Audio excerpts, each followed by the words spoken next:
نحمده ونصلي على رسوله الكريم اما بعد فقد قال الله تبارك وتعالى كما ورد في سورة الجاثية اعوذ بالله من الشيطان الرجيم بسم الله الرحمن الرحيم وإنه لعلم للساعة فلا تمترن بها واتبعوني هذا صراط مستقيم صدق اللہ العظیم رب اشرح لی صدری ویسر لی امری واحلل عقدۃ من لسانی یفقہوا قولی اللہم ربنا الہمنا رشدنا واعذنا من شرور انفسنا اللہم ارنا الحق حقا وارزقنا اتباعہ وارنا الباطل باطلا وارزقنا اجتنابہ آمین یا رب العالمین۔ قادیانیت سے متعلق ایک بحث کا آغاز ہو گیا تھا، کیونکہ ہمارے علم میں یہ آیا تھا کہ قادیانیوں نے خاص طور پر ماڈل ٹاؤن کو اپنا ایک مرکز اور اپنا اڈہ بنانے کا فیصلہ کیا، اور اس کا ہمیں تجربہ بھی حاصل ہو گیا۔ کچھ نوجوان اہل سنت کے نوجوان میرے پاس آئے تھے اور انہوں نے میری توجہ ادھر منصرف کرائی کہ یہاں پر یہ اپنی جمعے کی نماز کے لیے اوپن گراؤنڈ استعمال کر رہے ہیں اور اس میں لگا لیتے ہیں پارٹیشن وغیرہ، اور بڑی یوں سمجھیے کہ بڑی مہم کے ساتھ دونوں طرف کی سڑکیں بند کر کے، اور جو بھی لوگ مسافر ہیں انہیں بھی دعوت دیتے ہیں کہ آئیں یہاں جمعہ پڑھیں، اور بعض لوگ مغالطے میں وہاں جمعہ پڑھ لیتے ہیں۔ تو اس کے حوالے سے انہوں نے کوشش کی کہ کچھ نہ کچھ اس سلسلے میں، کیونکہ انہوں نے مجھے لا کر قانون دکھایا۔ پاکستان میں جو قانون نافذ ہے وہ یہ ہے، چاہے یہ کہ وہ نافذ نہیں ہے بالفعل، لیکن ہے، قانون کی کتاب میں تو موجود ہے کہ قادیانی اپنے کوئی جو بھی ان کے نزدیک بھی ان کے مذہبی شاعر ہیں، ان کو مسلمانوں کی شکل میں برملا علی الاعلان ادا نہیں کر سکتے، کیونکہ وہ تو دھوکہ دہی بات ہو گئی کہ لوگ سمجھیں گے یہ مسلمان ہی ہیں۔ اب جب انہیں، آپ کو معلوم ہے کہ ہماری پوری جو مرکزی اسمبلی تھی، نیشنل اسمبلی، اس کے فیصلے کے تحت قرار دیا گیا بالاتفاق کہ قادیانی غیر مسلم ہے، دائرہ اسلام سے خارج ہے۔ یہ تو فیصلہ وہ پارلیمنٹ کا ایک بڑے پیمانے، بعد میں پھر ضیاء الحق صاحب کے زمانے میں یہ تو ہوا تھا، آپ کو معلوم ہے، بھٹو کے زمانے میں۔ تو ضیاء الحق صاحب کے زمانے میں اسی کی گویا کہ فردر سٹیپ کے طور پر یہ بات طے کی گئی اور قانون بنا دیا گیا کہ وہ اپنی مسجد کو مسجد نہیں کہہ سکتے اور مسجد کی صورت پر نہیں بنا سکتے کہ گزرنے والے کو یہ خیال ہو کہ یہ مسجد ہے۔ اسی طرح وہ اگر کوئی اسلامی شاعر کا ارتکاب کریں گے علی الاعلان تو بھی یہ قابل تعزیر ہے، جرم ہے۔ وہ اپنے کئی احاطوں کے اندر، اپنے گھروں کے اندر جو چاہیں کریں، لیکن کھلے میدان میں آ کر جو شاعر اسلامی باہر، ان لوگوں نے سب کچھ اڈاپٹ تو کر رکھا ہے۔ سب سے بڑی بات تو وہ ہے کہ انہوں نے ایک جھوٹے نبی کا اقرار کیا ہے کہ وہ نبی ہے، اس نے ہمارے درمیان فصیل حائل کر دی ہے۔ اب جو اس کو مانتے ہیں ان کے نزدیک ہم کافر ہیں۔ آپ کو معلوم ہے کہ یہ میں بیان کر چکا ہوں کہ حالانکہ قائد اعظم کا کتنا بڑا احسان تھا کہ چودھری ظفر اللہ خان کو انہوں نے فارن منسٹر بنایا پاکستان کا، لیکن جب ان کا انتقال ہوا ہے قائد اعظم کا تو اس کی جنازے کی نماز میں شریک نہیں ہوا، وہ شخص موجود رہا۔ جو دوسرے ممالک کے سفراء آئے ہوئے تھے، ظاہر بات ہے وہ مسلمان تو نہیں تھے، کوئی عیسائی تھے یا کوئی اور تھے، ہندو تھے، بدھ تھے، جو بھی تھے۔ اب چونکہ قائد اعظم کا انتقال تھا ایک مملکت کے صدر کا، تو وہ لوگ سبھی موجود تھے، لیکن ظاہر ہے کہ وہ نماز میں شریک نہیں ہوئے، وہ مسلمان تو نہیں تھے۔ ان کے ساتھ کھڑا رہا یہ شخص۔ اس نے یہ بات، اور جب اس سے پوچھا گیا کہ تم شریک کیوں نہیں ہو تو اس نے کہا دیکھو بھائی، مجھے یا تو مسلمان سلطنت کا کافر وزیر سمجھ لو یا کافر سلطنت کا مسلمان وزیر سمجھ لو۔ میرے نزدیک یہ کافر سلطنت ہے، میں اس کا مسلمان وزیر ہوں کیونکہ میں قادیانی ہوں۔ اب تمہارے نزدیک یہ اسلامی مملکت ہے تو میں کافر ہوں، پھر میں اس کی نماز کیسے پڑھوں؟ تو بہرحال ان چیزوں کی وجہ سے جو دھوکہ دینے والا معاملہ ہو گیا، ورنہ کوئی اور لوگ ہوں یہاں پہ، ہمیں ان سے تعارض نہیں ہے۔ عیسائی بھی ہیں، اپنی تبلیغ کرتے ہیں، کوئی خلاف ان کے رد عمل نہیں ہوتا، الا یہ کہ کہیں یہ واقعہ پیش آ جائے یا کوئی یعنی خام خواہ کو شوشہ کوئی شرارتی لوگ اٹھا دیں کہ انہوں نے قرآن کی یہ جو ہے بے حرمتی کی ہے، تو یہ تو پھر تحقیق سے معلوم ہو سکتا ہے کہ واقعتاً کی تھی کہ نہیں کی تھی۔ لیکن ایک وقت میں جو اس پر تو ان کا احتجاج ہوتا ہے، لیکن یہ کہ ان کے جو ہے چرچ ہے ان کی ساری اور تبلیغ ان کی ہو رہی ہے اور بڑھ بھی رہی ہے تعداد ان کی، لیکن اس کے خلاف کوئی رد عمل تو ہمارے یہاں نہیں۔ تو یہ ہے اصل میں وہ بات۔ تو اس پر جو گفتگو شروع ہوئی تھی میں آج اس کی تکمیل کرنے جا رہا ہوں۔ حضرت عیسیٰ علیہ السلام کی دوبارہ آمد کا تعلق ہے، اس کے ضمن میں قرآن مجید میں جو نص قطعی ہے، وہ نص قطعی یہ ہے اِنَّهُ لَعِلْمٌ لِلسَّاعَةِ فَلَا تَمْتَرُنَّ بِهَا۔ حضرت عیسیٰ کا ذکر ہوا ہے سورہ جاسیہ میں، اور وہاں فرمایا گیا ہے کہ یہ عیسیٰ کا دوبارہ آنا قیامت کی علامت ہوگا، یعنی کہ اب قیامت بالکل قریب آ گئی ہے۔ اِنَّهُ لَعِلْمٌ لِلسَّاعَةِ، علم حاصل ہوگا ان کی دوبارہ آمد پر کہ اب قیامت جو ہے وہ سر پر آ گئی ہے۔ اچھا، اس کے ایک اور جو ہے ذرا بالواسطہ دلائل جو قرآن مجید میں آئے ہیں، ایک ان میں سے یہ ہے کہ سورہ آل عمران میں جہاں حضرت مریم کو بشارت دے رہا تھا فرشتہ کہ آپ کے ہاں ایک بیٹا ہوگا، وہ بڑی حیران تھی کہ میرے ہاں کیسے بیٹا ہو جائے گا، ماں کنت بغیہ، میں تو کوئی بدکار عورت تو نہیں ہوں، نہ میری کوئی شادی ہوئی ہے ابھی۔ تو اس میں جو باتیں بیان کی تھی فرشتے نے، وہ جو بیٹا ہوگا اس کی کیا شان ہوگی، اس میں یہ الفاظ بھی آتے ہیں وَيُكَلِّمُ النَّاسَ فِي الْمَهْدِ وَكَهْلًا، وہ باتیں کرے گا، لوگوں سے گفتگو کرے گا جبکہ وہ پنگھوڑے میں ہوگا، بچہ ہوگا، گود میں ہوگا، اور کہل کے وقت، کہل کہتے ہیں جب آدمی عمر میں جو ہے 40-45 کا کسی بھی اوپر ہو جائے، آپ پہلے طفل کہتے ہیں، پھر جوان کہتے ہیں، عربی زبان میں شاب کا لفظ آتا ہے، بہت جوان، بڑی اچھی صحت میں ہے، اس کے بعد پھر ظاہر بات ہے ڈھلوان شروع ہوتی ہے، یہ کہل ہے۔ جب بڑھاپے کے آثار شروع ہوتے ہیں، بال سفید ہونے شروع ہوتے ہیں، تو یہ کہل ہے، قبول۔ اب سوال یہ ہے اس گھوڑے میں بات کر دیں، یہ تو معجزہ ہے، لہذا اس کا ذکر یہاں پر مناسب ہے۔ یہ بڑے ہو کر بات کرنے کی کیا ضرورت تھی کہنے کی، وہ تو سبھی کرتے ہیں انسان، یہ اسی لیے کہ معلوم ہو کہ کہولت بھی انہیں آئے گی یار، حالانکہ آپ کو معلوم ہے سب مانتے ہیں، عیسائی بھی مانتے ہیں، سب مانتے ہیں، 33 برس کی عمر میں انہیں اٹھا لیا گیا، اس دور میں تو کہولت آئی نہیں، اس لیے قرآن ذکر کر رہا ہے۔ اور یہ بات جو ہے دوسری مرتبہ آئی ہے یہ سورہ المائدہ میں آیت نمبر 110، وَتُكَلِّمُ النَّاسَ فِي الْمَهْدِ وَكَهْلًا، صرف یہ ضمیر کا فرق ہے، وَيُكَلِّمُ النَّاسَ فِي الْمَهْدِ وَكَهْلًا، اور وَتُكَلِّمُ النَّاسَ فِي الْمَهْدِ وَكَهْلًا یہ ہے جب قیامت کے دن اللہ تعالیٰ حضرت عیسیٰ سے سوال کریں گے، اے عیسیٰ ابن مریم، کیا تم نے میری اجازت سے اور میری تائید سے یہ معجزے نہیں دکھائے، یہ معجزے نہیں دکھائے، میں نے تم پر یہ فضل نہیں کیا؟ اور یہ گویا کہ بالواسطہ عیسیٰ کے ماننے والوں سے خطاب ہے کہ اللہ تعالیٰ کے کتنے بڑے بڑے احسان ہوئے، اور اسی میں تم بات کرتے تھے لوگوں سے پنگھوڑے کے اندر بھی اور کہولت کی عمر میں بھی، تو یہ کہولت کی عمر کب آئی؟ حضرت عیسیٰ علیہ السلام پر۔ تو اس کے بغیر تو ممکن ہی نہیں ہے کہ وہ دوبارہ دنیا میں آئیں، پھر ان کے اوپر وہ عمر آئے اور اس عمر کے اندر بھی وہ بات کریں گے۔ تو یہ میرے نزدیک قرآن مجید کے اندر دلائل ہیں اس چیز کے کہ حضرت عیسیٰ علیہ السلام کی دوبارہ جو ہے آمد ہوگی۔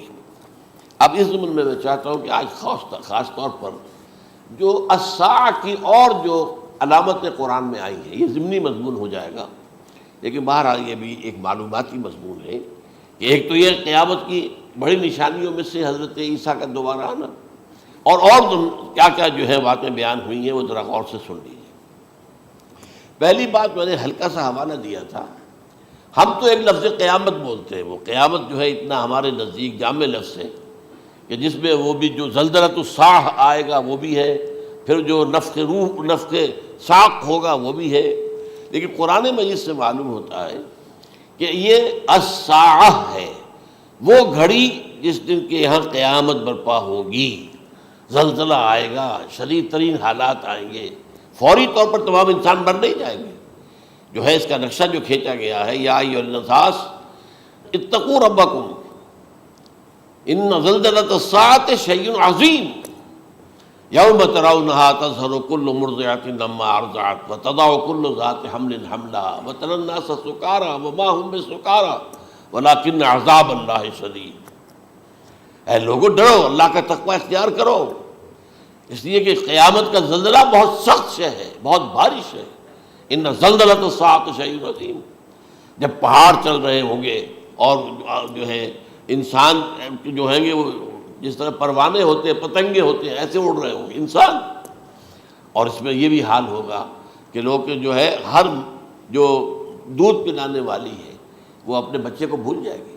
ظاہر بات ہے کہ اپنی پڑی ہوئی ہے مصیبت، حالانکہ سب سے زیادہ محبوب ترین شے دنیا میں اس سے اونچی محبت نہیں ہو سکتی جو ماں کو اپنے دودھ پیتے بچے سے ہوتی ہے، انہیں بھول جائے۔ تذہل کل مرضعۃ عما ارضعت، اور تمہیں ایسا محسوس ہوگا کہ لوگ کسی نشے کی کیفیت میں ہیں، یعنی وہ بدحواش ہیں، بدحواس ہو گئے، لیکن یہ کہ وما ہم بسکارى، اور وہ مدہوش نہیں ہوں گے، ولکن عذاب اللہ شدید۔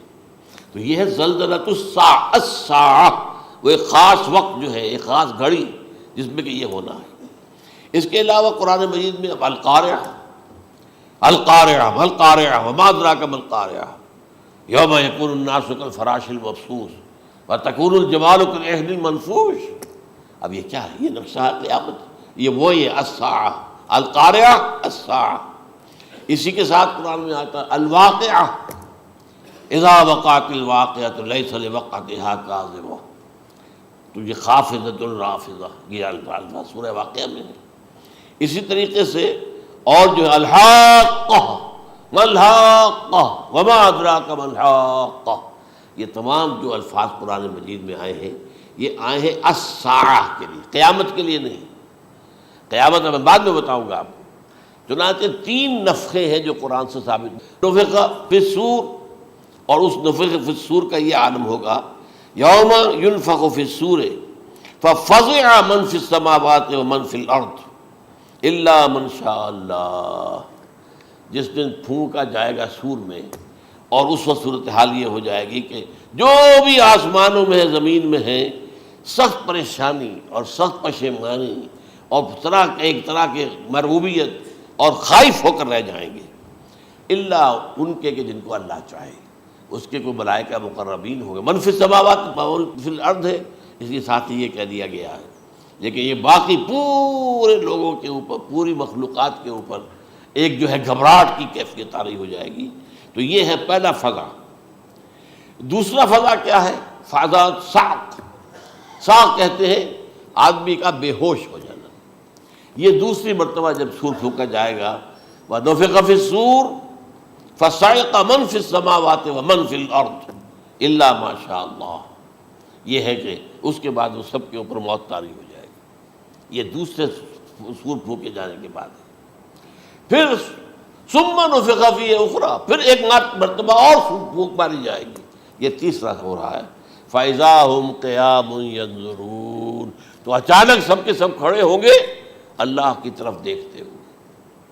اب یہ جو ہے یہ ہے یوم القیامہ، قام یقوم قیامتاً، کھڑا ہونا، کیونکہ اس دن یوم یقوم الناس لرب العالمین، جس دن کے تمام انسان جو ہے کھڑے ہو جائیں گے اپنے رب کے حضور میں، جس کا نقشہ کھینچا گیا ہے اذا دکت الارض دکا دکا وجاء ربک والملک صفا صفا۔ تو یہ سب کے سب انسان بھی جو ہے موجود ہوں گے، فرشتے صفے باندھے ہوئے ہوں گے، اور اللہ تعالیٰ جو ہے اپنے خاص عرش کے ساتھ، یحمل عرشہ ثمانیہ، 8 فرشتے اس عرش کو اٹھائے ہوئے ہوں گے، جبکہ یہ آسمان پھٹے گا اور اس روئے ارضی پر اللہ تعالیٰ کا نزول ہوگا۔ یہ جو ہے ہمارا یوم القیامہ یہاں ہے، یوم القیامہ ہی میں جو فیصلے ہونے یہاں ہونے، قصہ زمین برسر زمین، جو نیکیاں تم نے یہاں کمائی ہیں یا جو بدیاں تم نے یہاں جن کا ارتکاب کیا کا فیصلہ یہاں ہوگا۔ اس کے بعد واللہ عالم کچھ اور بھی چیزیں ہیں، لیکن یہ کہ وہ سب عام طور پر لوگوں کے علم میں نہیں ہے۔ میں نہیں چاہتا کہ خام خواہ کسی نئی بات سے کوئی جو ہے ذہنوں کے اندر کوئی ایک تشکیک پیدا ہو جائے اور شبہات پیدا ہو جائے، لیکن یہ چیزیں جو میں نے آپ سرچ کی از قرآن ثابت ہے، اسی زمین پر اترنا ہے۔ وجاء ربک والملک صفا صفا، یہ سب کے سب آئیں گے، اور ملائکہ، اور اس کے علاوہ جو ہے دوسرے مقامات پر جس کا نقشہ کھینچا گیا ہے سورۃ الحاقہ کے اندر ہے۔ اللہ کا عرش جو ہے 8 فرشتے اٹھائے ہوئے نیچے اتریں گے۔ تو یہ تمام چیزیں قرآن مجید میں مذکور ہیں، اور یوم القیامہ یہی ہوگا، لیکن وہ ہے یوم القیامہ، ہم قیامت کہتے ہیں اس کو جس کو قرآن کہتا ہے الساعہ، الزلزلہ، الحاقہ، القارعہ، الواقعہ۔ یہ ہے در حقیقت جو پہلا معاملہ ہے کہ اس کے اندر جو ہے فضا ہو جائے۔ اب دیکھیے جو علامات قیامت احادیث میں آئی ہیں وہ میں آج آپ کو سنا رہا ہوں۔ ان کو دو حصوں میں تقسیم کیا جاتا ہے، علامات صغریٰ، علامات کبریٰ۔ چھوٹی نشانیاں جو درجہ بدرجہ درجہ بدرجہ درجہ بدرجہ حاضر سامنے آئیں گے۔ ایک ہے بالکل قیامت سے متصل قبل بڑے جو خرق عادت واقعات ہوں گے وہ آئیں گے۔ اچھا، پہلی چیز کے سلسلے میں حضرت انس رضی اللہ تعالیٰ عنہ سے یہ مروی ہے اور یہ حدیث متفق علیہ ہے۔ پہلی علامت حضور نے بیان کی قیامت کی علامات میں سے، اب میں لفظ قیامت اسی معنی میں بول رہا ہوں جس میں کہ ہم عام طور پر بولتے ہیں۔ آپ نے فرمایا علم اٹھا لیا جائے گا، جہالت کا دور دورہ ہوگا۔ اب یہ کون سا علم اٹھایا جائے گا؟ سائنس کا علم نہیں، دین کا علم۔ آج تو ساری قدر و قیمت جو ہے جس کے لیے دوڑتے ہیں لوگ لاکھوں روپے کی فیسیں دے کر، ایم بی اے ہو رہے ہیں، یہ جو ہے اکاؤنٹنسی کا پاس کر رہے ہیں، یہ سی اے کر لیا ہے، یہ کوئی اور جو ہے فزکس میں کوئی کیمسٹری میں ڈاکٹریٹ کر لی ہے، ڈاکٹر بن گیا تو کیا ہی کہہ رہے ہیں۔ اس لیے کہ بڑی چیز جو پاکستان سے ایکسپورٹ ہوتی ہے وہ ڈاکٹر ہیں۔ جو اتنے بڑے پیمانے پر جو کالج کھلے ہوئے، 3 لاکھ روپے ایک سال کی فیس، 5 لاکھ روپے ایک سال کی فیس، یہ کیوں لیتے ہیں اور کیوں لوگ دیتے ہیں؟ کہ موقع مل جاتا ہے ایم بی بی ایس کر کے۔ امریکہ کے اندر بھی ڈیمانڈ ہے، ان کے ہاں ڈاکٹر جو ہیں جتنے ہونے چاہیے نہیں ہے، لہذا اور بھی بہت سی جگہوں پر ڈیمانڈ ہے۔ تو جس چیز کی مارکیٹ میں ڈیمانڈ ہے وہ علم ہے۔ آج علم کمپیوٹر کا علم ہے یہ، حالانکہ ان میں سے کسی کے اوپر لفظ علم کا اطلاق میرے نزدیک غلط ہے، جہالت ہے۔ علم وہ ہے جو ذہن کو جلا دے، جو سوچ کو جلا دے، روشنی پیدا کرے، دماغی روشنی، وسعت دے، انسان کے فکر کو وسعت دے، اس کے ذہنی جو ہے جو افق ہے اس کو وسیع کرے۔ علم تو وہ ہے جو حقیقت کے کیا علم بھی اس سے عطا فرمائے۔ قرآن ہے، حدیث ہے، باقی اور چیزیں جو اس سلسلے میں آ سکتی ہیں وہ ہے کہ جو قرآن اور حدیث کی سمجھنے میں مومن ہوں اور زیادہ جو ہے اس کے تک فہم کو آسان کر دیں۔ لیکن یہ کہ فرمایا علم اٹھا لیا جائے گا، جہالت کو فروغ ہوگا، ظاہر بات ہے ایک ہی بات ہوئی ہے۔ دوسرے نمبر پہ یہ کہ جہالت کو فروغ ہوگا۔ نمبر 3 زنا کثرت سے ہوگا۔ نمبر 4 شراب نوشی عام ہو جائے گی۔ نمبر 5 عورتوں کی تعداد بہت زیادہ ہو جائے گی، مردوں کی تعداد کم ہو جائے گی، یہاں تک کہ 50 عورتوں کا خیر خبر کرنے والا، کوئی نگرانی کرنے والا، وہ ایک مرد۔ اچھا، یہ تو ہے ایک حدیث جو میں نے آپ کو بیان کر دی، متفق علیہ، یہ بخاری اور مسلم دونوں میں ہے۔ دوسری حدیث بخاری کی ہے، اس کو حضرت ابو ہریرہ رضی اللہ تعالیٰ عنہ نے روایت فرمایا ہے، قیامت آئے گی جب امانت ضائع ہو جائے گی۔ آج ہمارے ہاں امانت کے ضائع ہونے کا جو نقشہ ہے شاید پوری دنیا میں کہیں اور نہیں۔ جس طرح کے غبن یہاں ہوتے ہیں، جس طرح کک بیکس جو ہے وہ لیے جاتے ہیں، اس غریب یعنی قوم غریب ہے لیکن یہاں وہ امیر بہت بڑے بڑے لوگ ہیں، وہ تو دنیا بھر کے ٹاپ کے امیروں کے اندر اس کا شمار ہو جائے گا، لیکن یہ کہ یہ سب امیر کیسے بنے؟ غبن بلین ڈالرز کا، اب تو اس سے کم کی تو بات ہی نہیں ہوتی۔ فلاں نے اتنے بلین جو ہے پیسے اپنا جو ہے قرضہ معاف کرا لیا۔ بھائی کس نے کیا، کون کرتا ہے معاف؟ یہ کسی کے باپ کی جاگیر ہے؟ یہ پیسہ بینک کے اندر حکومت کا ہے کہ حکومت کو اختیار ہو گیا وہ رائٹ آف کر دے ان کے جو ہے ان کی جائیدادیں کرو ضبط۔ لیکن ہوتا کیا ہے، بینک آفیسر بے ایمان ہے، وہ کہتا تھا 1 کروڑ کا قرضہ لے جاؤ، 10 لاکھ مجھے دے جاؤ، چاہے تم میرے پاس کوئی ڈاکومنٹ جو ہے ایسے نہیں دے سکتے، حالانکہ ہونا چاہیے کہ اتنا بڑا قرضہ لے رہے ہو تو ڈاکومنٹس یہاں پر ہمارے سامنے لاؤ کہ اگر تم نہ دے سکو تو ہم ان ڈاکومنٹس کے ذریعے سے تمہاری جائیداد، تمہاری کوئی جاگیر، تمہاری کوئی اور چیز اس کو قبضہ کریں۔ جب وہ وقت آتا دیکھتے تو یہ ڈاکومنٹس ہی فیک ہیں، اللہ خرچ کیا کرے گا کوئی؟ بینک کا باپ بھی واپس نہیں لے سکتا. اور یہ سب کس کی بے ایمانی ہے؟ وہ جو بیٹھا ہوا بینک مینیجر، سارا سودا اس کے ماں باپ ہوتا ہے کہ 1 کروڑ ہے نا، 10 لاکھ مجھے دو، 90 تم لے جاؤ. باقی یہ کہ ٹھیک ہے میں تمہارے جو ڈاکومنٹس تم پیش کر رہے اس میں کوئی اعتراض نہیں کرتا، بس جاؤ. اور نمبر 2، حکومت نااہلوں کے سپرد ہو جائے گی. یہ ہے امام بخاری کی روایت کردہ روایت جو حضرت ابو ہریرہ سے. مسلم شریف میں ابو ہریرہ رضی اللہ تعالیٰ عنہ سے ایک اور روایت ہے، مال عام ہو جائے گا یہاں تک کہ زکوٰۃ قبول کرنے والا کوئی نہ ہوگا. یہ بات وہ ہے جو آج سعودی عرب اور یو اے ای کے اندر آپ کثرت سے دیکھ سکتے ہیں. دولت جو ہے وہ ریل پیل.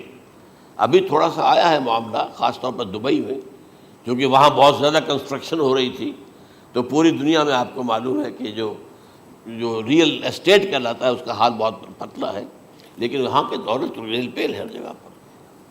اور سب سے اہم متفق علیہ روایت. متفق علیہ کیا؟ وہ تو حضرت عمر سے بھی مروی ہے، ابن عمر سے بھی مروی ہے، ابن عباس سے بھی مروی ہے، ابو ہریرہ سے بھی مروی ہے، عبداللہ ابن مسعود سے بھی مروی ہے رضی اللہ تعالیٰ عنہ اجمعین. اور یہ وہ حدیث ہے جسے کہا جائے حدیث جبرائیل، جسے ام السنہ بھی کہا گیا.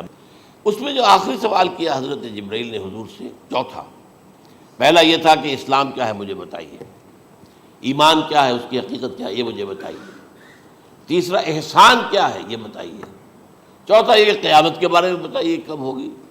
حضور نے فرمایا کہ اس کے بارے میں جس سے سوال کیا جا رہا ہے وہ اس سے زیادہ نہیں جانتا جو کہ سوال کر رہا ہے. اب اس کے کئی مفہوم ہو سکتے ہیں کہ بہرحال یا تو حضرت، چونکہ بعد میں معلوم ہوا کہ حضور نے پہچانا نہیں کہ یہ جبرائیل ہے، بلکہ جب سوال جواب ہو کر وہ چلا گیا شخص تو اچانک حضور کے خیال ذرا ردو ہو ہی لیا، ذرا بلانا اس کو دوبارہ لانا. اب جو دیکھا کہ وجود ہی نہیں اس کا، آسمان نے اس کو اچک لیا، زمین نے نگل لیا، کیا ہوا ہے؟ پھر آپ نے یہ جبرائیل تھے جو تمہیں تمہارا دین سکھانے آئے تھے جبکہ تم سوال نہیں کر رہے ہو. یہ بڑے بیسک کوسچن تھے، اس لیے کہ دنیا کے ہمارا نظام اسلام پر ہے، ایمان پر نہیں ہے. اس لیے کہ ایمان کو ویریفائی کر ہی نہیں سکتے. کیسے پتہ ہوگا اس میں ایمان ہے یا نہیں ہے؟ کوئی آلہ نہیں ہے، کوئی الیکٹروکارڈیوگرام ابھی تک ایسا نہیں ہے، کوئی جو ہے اور جو طریقے چل رہے ہیں وہ تو ان کے ذریعے سے یہ تو نہیں معلوم ہو سکتا ایمان ہے کہ نہیں. لہذا یہاں کا سارا نظام اسلام پر ہے. شہادت اللہ الہ الا اللہ وان محمد رسول اللہ، پھر ایک نظام بنا دیا، وہ اقام الصلاۃ و ایتاء الزکوٰۃ و صوم رمضان و حج البیت. اس میں بھی یہ ہے کہ اگر کوئی نماز کو نہیں مانتا تو کافر ہوگا، لیکن نماز پڑھتا نہیں ہے تو کافر نہیں ہے، فاسق ہے، فاجر ہے، گناہ گار ہے، کمزور مسلمان ہے. اس طرح زکوٰۃ کا منکر ہو جائے گا تو وہ کافر ہوگا، لیکن زکوٰۃ دے نہیں رہا ہے تو یہ گویا کہ گناہ گاری ہے، کمزوری ہے. تو اس حوالے سے نوٹ کر دیجئے کہ یہاں کا دنیا کا سارا اسلامی نظام اور سارا کانسٹیٹیوشنل اور لیگل سسٹم جو ہے اسلام کا وہ اقرار باللسان پر ہے. ایمان ہے وہ کہ جس کی بنیاد پر وہاں فیصلے ہوں گے.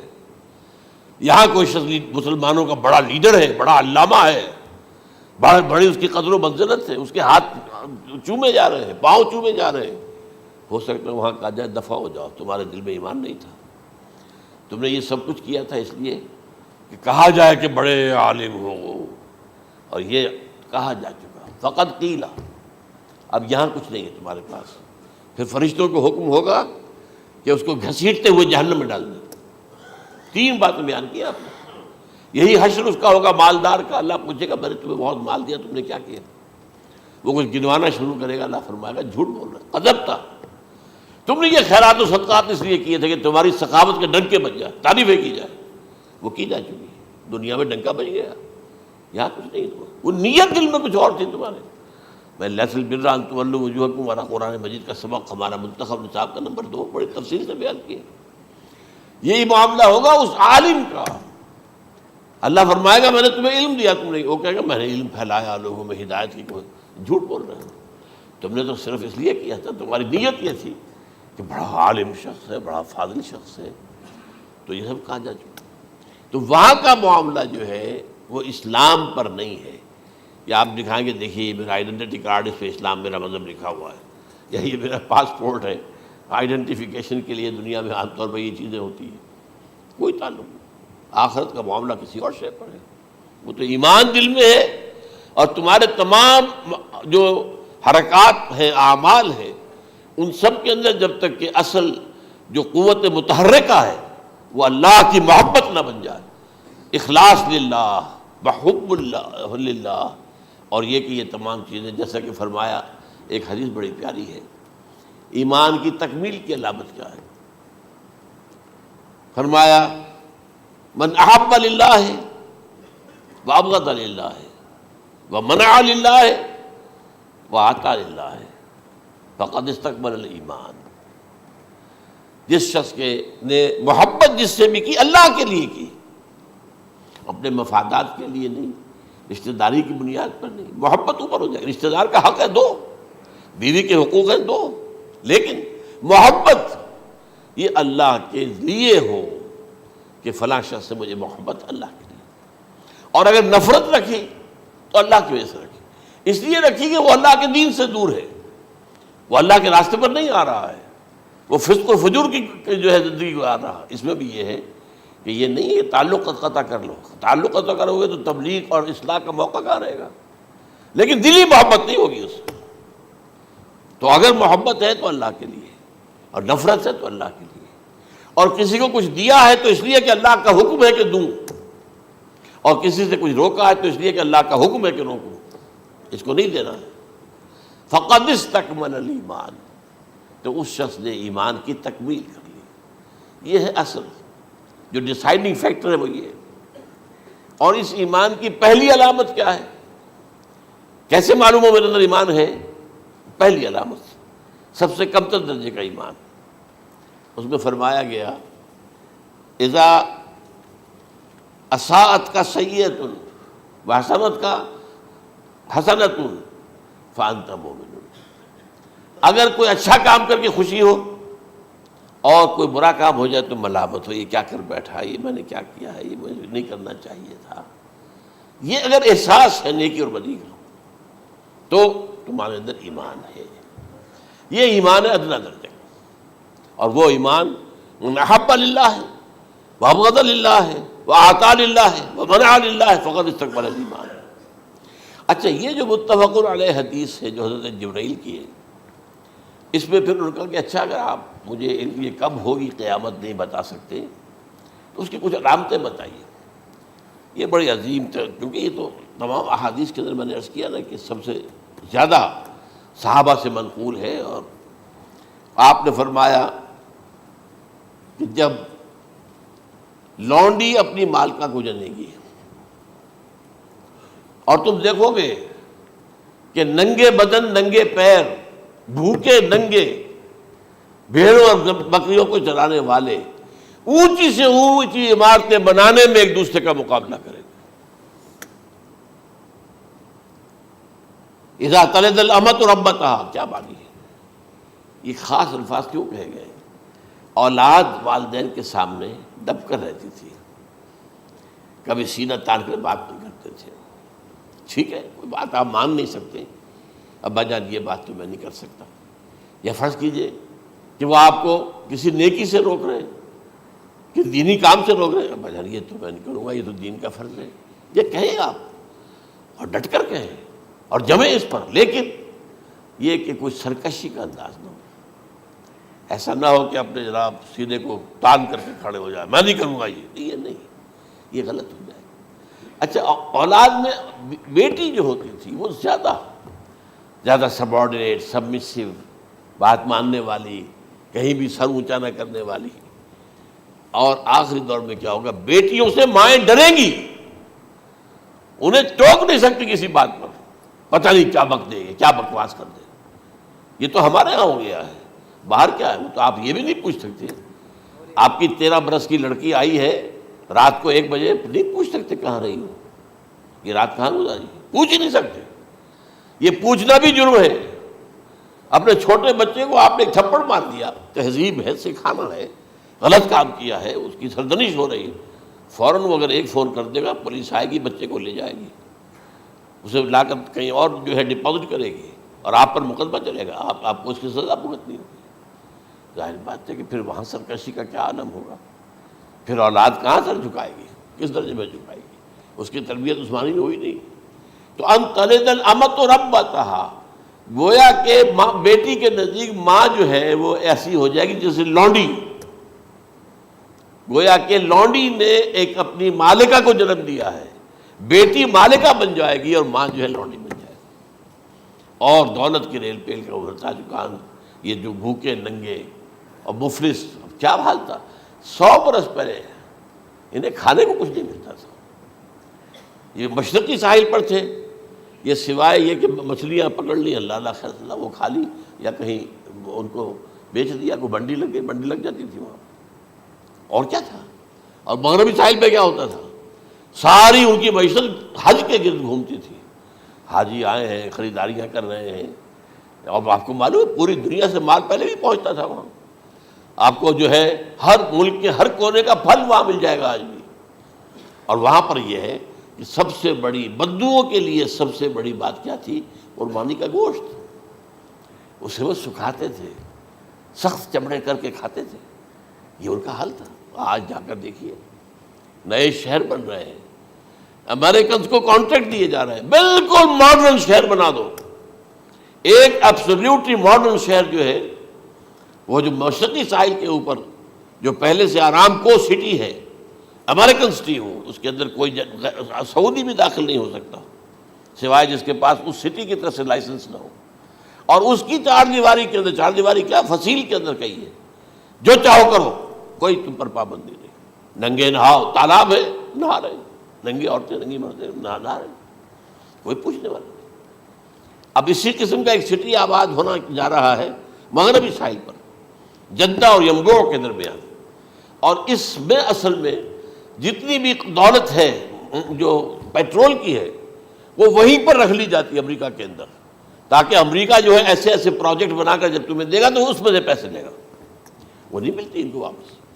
بہرحال یہ تو میں نے ایک جگہ آپ سے ذکر بھی کیا تھا، دی کنفیشنز آف این اکنامک ہٹ مین، وہ کنفیشنز کی بات جو ہے اگر آپ میں سے کسی کو دلچسپی ہو تو اسے پڑھیں کہ کس طریقے سے 1973 کے آئل امبارگو کے بعد جو شاہ فیصل شہید کے زمانے میں ہوا تھا، پھر جس طریقے سے امریکہ نے ان تمام ممالک کو جکڑ لیا ہے، اس کا پورا جو پروسیس کیا تھا وہ سامنے آتا ہے۔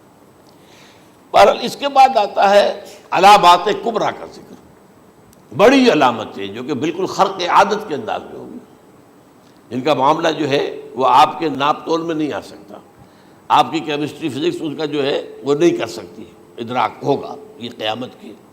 ان میں نمبر 1 کیا ہے؟ ایک بہت بڑا دھواں آئے گا، پوری دنیا کو لپیٹے گا۔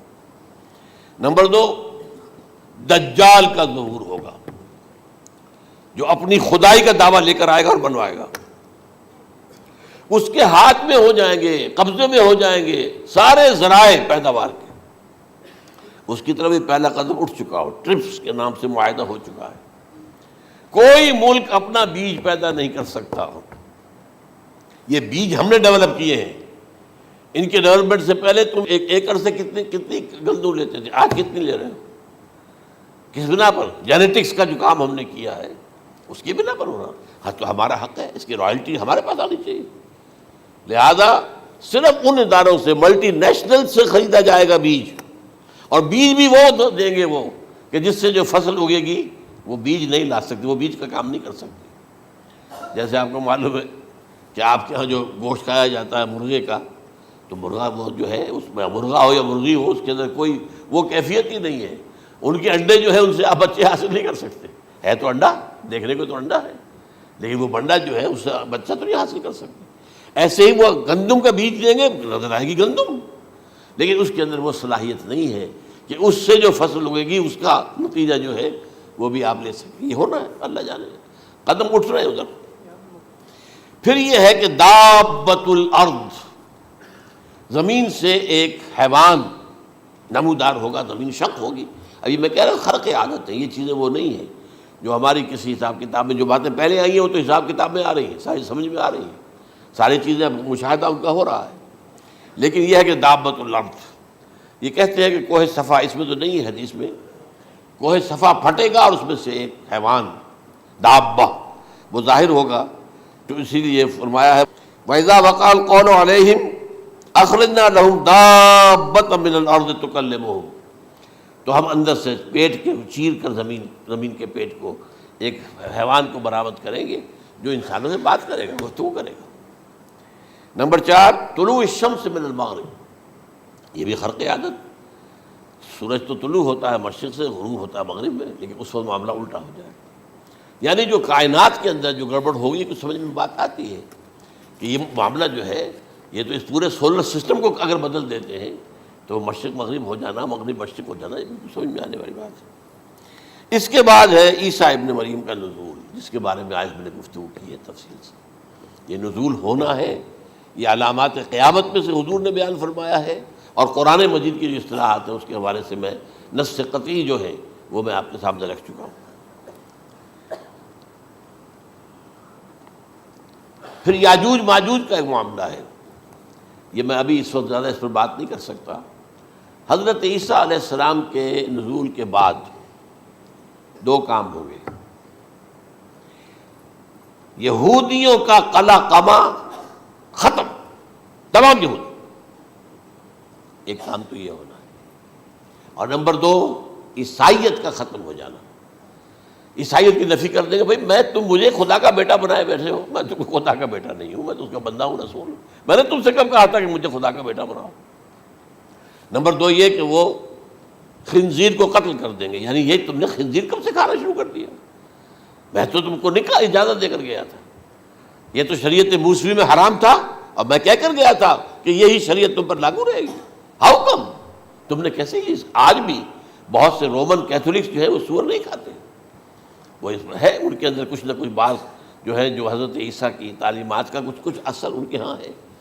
میں تو ایک مرتبہ، یہ 1971 کی بات ہے، 4-5 دن کے لیے برسلز میں رکا تھا، اس لیے کہ وہاں مجھے ایک صاحب نے خط لکھا تھا کہ وہاں ایک نوجوان ہے، ابھی اس میں ایمان لایا ہے، اور اس کے کچھ مسائل ہیں، ہم کوشش کر رہے ہیں ان کے مسائل حل کریں، آپ بھی جا رہے ہیں۔ میں انگلینڈ جا رہا تھا تو واپسی پر آپ ان کے یہاں چند دن ٹھہرے، میں حیران ہوا۔ ویسے اس نے مجھے اپنے گھر ٹھہرایا نہیں، اس لیے کہ ماں باپ تو اس کے کرسچن تھے، اور پولیس کا چیف آفیسر اس کا باپ تھا، چیف آف پولیس فورس۔ اس نے مجھ سے 1 دن کھانے پہ بلایا، میں سے ہوٹل میں ٹھہرایا مجھے، اس نے کہا آپ اطمینان سے یہاں کھانا کھائیں، اس گھر میں نہ آج تک کوئی شراب کی بوند آئی ہے اور نہ ہی کوئی بوٹی آئی ہے سور کی۔ Roman Catholics. اب اکلوتا بیٹا تھا یہ، عبدالعزیز اس نے بعد میں نام رکھا، وان کینٹر اس کا نام تھا جو کہ اوریجنل تھا، پھر اس نے نام رکھا عبدالعزیز وان کینٹر، پرانا نام بھی بہرحال رکھا۔ نہایت خوبصورت، 28 سال کی عمر تھی، اور اس وقت میں نے دیکھا تھا کہ اس کی فقہی معلومات جو ہے میری معلومات سے 10 گنا زیادہ۔ اس کی وجہ کیا ہے؟ وہ گیا تھا موراکو میں ایز اے ٹیچر ملازمت کرنے، پیسہ کمانے، وہاں وہ مسلمانوں سے اس کا ہوا رفع ضبط ہوا، اسلام کی تعلیمات سامنے آئی، اسلام لے آیا۔ اب اکلوتا بیٹا ہے، اور ماں باپ جو ہے کرسچن کیتھولکس۔ جب وہاں سے واپس آیا تو پھر کہتے ہیں کہ ہمارے درمیان ایک معاہدہ ہے، وی آر لیونگ ٹوگیدر، لیکن یہ معاہدہ ہے ہم مذہب پہ بات نہیں کریں گے، بس باقی جو بھی ہے وہ ساتھ رہ رہے ہیں۔ لیکن میں حیران ہوا، مجھے معلوم نہیں تھا۔ اچھا، اس کے بعد اس نے جب اسلام کا فیصلہ کیا تو اس کے سامنے سوال آیا کون سی فقہ اختیار کروں؟ تو اس نے بڑی جو ہے تھورو اسٹڈی کی ہے تمام فقہوں کی، کمپیریٹو اسٹڈی، ان کو کرنے کے بعد پھر فائنل فیصلہ اس کا یہ تھا کہ حنبلی فقہ میں اختیار کروں گا۔ 4 فقہوں میں سب سے لیٹسٹ حنبلی ہے، یعنی حنفی نمبر 1، پھر مالکی نمبر 2، پھر اس کے بعد شافعی نمبر 3، پھر یہ امام احمد ابن حنبل ہے۔ اور امام احمد ابن حنبل کے زمانے تک احادیث بہت بڑے پیمانے پر جمع ہو چکی تھی، جبکہ ابھی حضرت امام ابو حنیفہ کے زمانے میں کوئی اتنا زیادہ جو ہے حدیث کا بھی ذخیرہ نہیں بنا تھا۔ اسی پر تو لوگ حیران ہوتے ہیں کہ زیادہ حدیث امام ابو حنیفہ کے علم میں نہیں تھی، لیکن مجال ہے کہ ان کا کوئی فتویٰ جو ہے کتاب و حدیث کے، کتاب اور سنت کے خلاف ہو۔ اگرچہ انہوں نے صاف کہا کہ اگر تم پاؤ کوئی ایسی سچی حدیث، پختہ حدیث جو میری کسی رائے کے خلاف ہو تو میری رائے کو دیوار پر دے مارنا اور اس صحیح حدیث کی پیروی کرنا۔ لیکن ویسے اس کے بعد یہ کمال یہ ہے کہ بہت ہی کوئی شاذ معاملہ ہے کہ جس میں ان کا کوئی فتویٰ وہ کتاب و سنت کے منافی ہو یا سنت کے منافی ہو. کتاب پہ تو سوال پیدا نہیں ہوتا، کتاب تو ساری ان کے سامنے موجود تھی. اس کے بعد یہ ہے کہ یاجوج ماجوج، اصل میں بتا رہا تھا آپ کو کہ جب عیسائیت بھی ختم ہو گئی، یہود ویسے ختم ہو گئے، استیصال ہو گیا، جڑ کٹ گئی، اب عیسائیت گویا کہ اسلام میں ضم ہو گئی. عیسائیت مذہب ختم، یہودی خود ختم. اب یہ طاقت کتنی ہو جائے گی؟ تقریباً 2/3 دنیا آ گئی. تمام اب عیسائی 2 ارب کے قریب ہیں، 1 ارب 90 کروڑ ہوں گے، یا مسلمان بھی 1 کروڑ 50-60 لاکھ ہیں. دونوں کو جوڑ لیجیے کتنے ہو گئے؟ 6 ارب کل آبادی ہے. لیکن اس کے بعد آتا ہے یاجوج ماجوج کا خروج. یہ یاجوج ماجوج میرے نزدیک چائنا اور رشیا ہے. ان کی مجموعی طاقت اتنی ہوگی، اور یہ اس طرح آئیں گے ہر اونچائی پر سے اترتے ہوئے، پھسلتے ہوئے. جیسے 1962 میں جب وار ہوئی تھی بٹوین چائنا اینڈ انڈیا 1962 میں، تو وہ اس وقت کا نقشہ مجھے آج بھی اخبارات میں پڑھتا تھا تو یاد، waves after waves of Chinese soldiers were coming down the slopes of Himalayas. یہ تو وہ ہے نا جن کی تعداد کا کوئی حساب نہیں ہے. اور رشیا اور یہ مل کر جو ہے، میرا اندازہ یہ ہے کہ جب پہلے ملحمۃ العظمیٰ ہوگی وہ عیسائیوں اور مسلمانوں کے درمیان، اس وقت یہ دونوں پاورز نیوٹرل رہیں گی، لیکن غالباً یہ بات طے کر لیں گی کہ ویپنز آف ورلڈ جو ہے ماس ڈسٹرکشن، یہ استعمال مت کرنا. اگر یہ ویپنز آف ماس ڈسٹرکشن استعمال کرو گے تو ہم میدان میں آ جائیں گے. اس میں وہ جنگ جب ہو چکے گی، پھر حضرت عیسیٰ کو فتح حاصل ہو جائے گی، اور پھر یہ کہ یہودیت ختم ہو جائے گی، عیسائیت بطور مذہب ختم ہو کر اسلام میں ضم ہو جائے گا. پھر وہ 40 برس کا عہد حکومت ہے حضرت عیسیٰ علیہ السلام. لیکن جب یہ فتح ہو جائے گی ان پر، اب یاجوج ماجوج آئیں گے، اور اتنی تعداد میں آئیں گے کہ بحیرہ طبریہ جو ہے اس کا سارا پانی پی جائیں گے. یہ تو اگر آپ کو کبھی اندازہ ہو یا کوئی آپ جانیں ان لوگوں کو جو ان چینیوں سے واقف ہیں، وہ کہتے ہیں زمین پر ہلتی ہوئی کوئی چیزوں سے وہ چھوڑ کے کھا جائیں گے. جہاں وہ جاتے ہیں ایز اے لیبرر، وہاں کے جو سارے کتے ہیں ختم، ساری بلیاں ختم، ہر شے، وہ جو سانپ کھاتے ہیں، ہر چیز کھاتے ہیں. اور یہ تمام ایسٹرن کنٹریز کے اندر ہوتا ہے. بڑی ڈیلیشس ڈشز ہیں یہ سانپ وغیرہ وغیرہ. اور یہ جس طرح کھا جائے، پانی پیا، ایک قطرہ نہیں رہے گا اس پر. تو پھر جو ہے اللہ تعالیٰ اس وقت جو ہے اس میں ایک ایسی بیماری پیدا کرے گا، یہ سب مر جائے. یہ معجزے سے ہوگا. یعنی ان کے اوپر فتح جو ہے وہ عام لڑائی کے ذریعے سے نہیں ہوگی، بلکہ اس کے اوپر فتح جو ہوگی وہ اللہ تعالیٰ سے بوجھ، ایک بیماری پیدا ہوگی، سب مر جائے گی. اور اس کے بعد اللہ تعالیٰ ایسے پرندے بھیجے گا بڑی لمبی لمبی گردنوں والے، وہ ان سب کو کھا جائیں گے. جیسے ہمارے ہاں گدھ ہوتے ہیں، وہ ان کو صاف کر دیں گے. ورنہ تو یہ ہے کہ پوری دنیا کے اندر جو بدبو اور جو پیدا ہوتا معاملہ اس سے، تو اس نوع انسانی کی بقا ممکن نہیں تھی. ان کے خاتمے کے بعد پھر یہ ہوگا کہ حکومت اسلامی جو ہے پوری دنیا میں حضرت مسیح علیہ السلام کی ہوگی. 45 برس وہ رہیں گے. اسی میں وہ کہلن بھی آ جائے گا، وہ فی المہد و کہلن جو میں نے شروع میں بیان کیا تھا. اسی میں پھر یہ ہے کہ وہ شادی بھی کریں گے، ان کی اولاد بھی ہوگی، اور پھر ان کا انتقال ہوگا تو حضرت حضور صلی اللہ علیہ وسلم کے حجرے میں، وہیں پر جہاں حضور اور ابو بکر اور عمر رضی اللہ تعالیٰ عنہم دفن ہیں، وہیں پہ ان کو دفن کیا جائے گا. اور قیامت کے دن حضور فرماتے ہیں کہ میں اور یہ تینوں ساتھ نکلیں گے. تو یہ ہے حالات و واقعات. بہرحال اس میں یہ ہے کہ یہ نوٹ کر لیجئے کہ جہاں تک ہمارے ہاں آج کل کا معاملہ ہے، میرے نزدیک میں یہ کہنے پر مجبور ہوں، جو رفع و نزول مسیح کو نہیں مانتا وہ کم سے کم منکر حدیث ضرور ہے. میں اس سے کم کا فتویٰ نہیں دے سکتا. اب یہ ہے کہ جو لوگ مہدی کو نہیں مانتے ان کا معاملہ میں مختلف سمجھتا ہوں. چند منٹ لے رہا ہوں آپ کے، اور اس لیے کہ ان کی حدیثیں صحیحین میں نہیں ہیں، بخاری مسلم میں نہیں. اور یہ کہ بہرحال ان کا معاملہ جو ہے وہ ایسا نہیں ہے حضرت عیسیٰ کا. حضرت عیسیٰ کے آنے کا جو کچھ ہوگا وہ تو میں نے آپ کے سامنے بیان کر دیا. لیکن یہ ہے کہ حضرت مہدی ہمارے نزدیک اس میں خرق عادت کوئی ہے ہی نہیں. جیسے ہر صدی کے مجدد ہوتے ہیں، آخری صدی کے مجدد وہ ہوں گے، اور میرے نزدیک یہی آخری صدی ہے، اور اسی میں حضرت مہدی کا ظہور ہو جانا. سعودی عرب میں کوئی خانہ جنگی ہوگی کسی بادشاہ کے انتقال پر، اور پھر اس وقت یہ ظاہر ہوں گے، اس وقت ملک کے حالات کو سنبھالنے کے لیے لوگ ان کو زبردستی نکالیں گے، چھپے ہوئے ہوں گے ایک گھر میں۔ یہ حضرت ام سلمہ رضی اللہ تعالی عنہ کی روایت ہے کہ ایک بادشاہ کے انتقال پر یہ خانہ جنگی ہو جائے گی، اور ایک شخص مدینے سے بھاگ کر مکے میں چھپ جائے گا۔ یہ تو ہے ان کے الفاظ، میں توجیہ کر رہا ہوں۔ یہ لوگ ان کی طرف دیکھ رہے ہوں گے کہ یہ جو وقت آیا ہے فتنے کا ہماری قوم پر، ہمارے ملک پر، تو ان کی شخصیت ایسی ہے کہ یہ بیچ میں آئیں، صلح صفائی کرائیں، اور وہ جو ہے اس ذمہ داری سے بچ کر بھاگیں گے اور جا کر مکے میں چھپ جائیں گے۔ پھر لوگ انہیں تلاش کر کے نکالیں گے اور زبردستی ان کے ہاتھ پر بیعت کریں گے، ورنہ وہ اتنے بڑے منصب کو۔ اور پھر یہ بھی ہے، ایک حدیث میں آتا ہے یصلحُ فی لیلۃ واحدہ، ایک رات میں ان کی مکمل اصلاح کر دیں گے۔ یعنی اگر کوئی تھوڑا بہت نقص اور عیب کوئی ہوا بھی، کوئی کمی کوتاہی ہوئی بھی، تو اللہ تعالیٰ ایک رات میں اصلاح کروا دیں گے۔ لیکن ہمارے نزدیک اس قدر کوئی خرق عادت ہے ہی نہیں۔ البتہ جو کہتے ہیں اہل تشیع، وہ خرق عادت ہے کہ ان کے 12ویں امام جو ہے وہ بچپن ہی کے اندر اس خوف سے کہ جو بنو عباس بادشاہ ہیں وہ ان کو قتل کر دیں گے، تو وہ ایک غار میں چھپا دیے گئے۔